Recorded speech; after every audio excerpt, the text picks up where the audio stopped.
নমস্কাৰ সকলোকে বলকচোন আজি পালেং শাক কেঁচা মটৰ আলুৰে ৰৌ মাছ বনাওঁ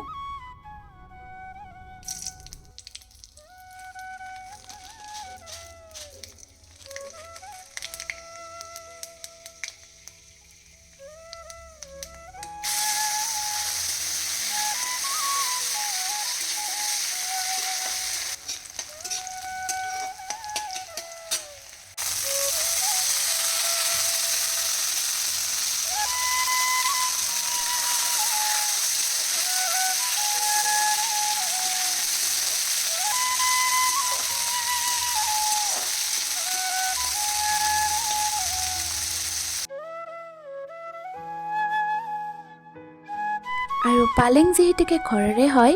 সেয়ে অকণমান চাটনিও কৰি ল'লোঁ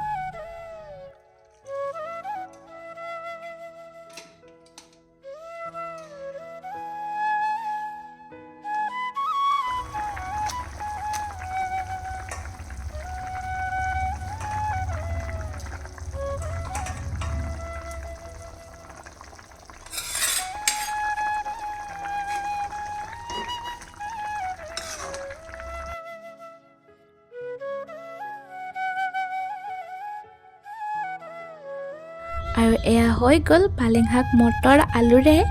ৰৌ মাছৰ জোল আৰু কিবা কিবি বনাইছোঁ বাৰু বাকীবোৰৰ ৰেচিপিৰ ভিডিঅ' মই বনোৱা নাই পিছতকে দিম বলকচোন দেখাওঁ আৰু কি কি বনালোঁ এয়া হৈছে মানিমুনি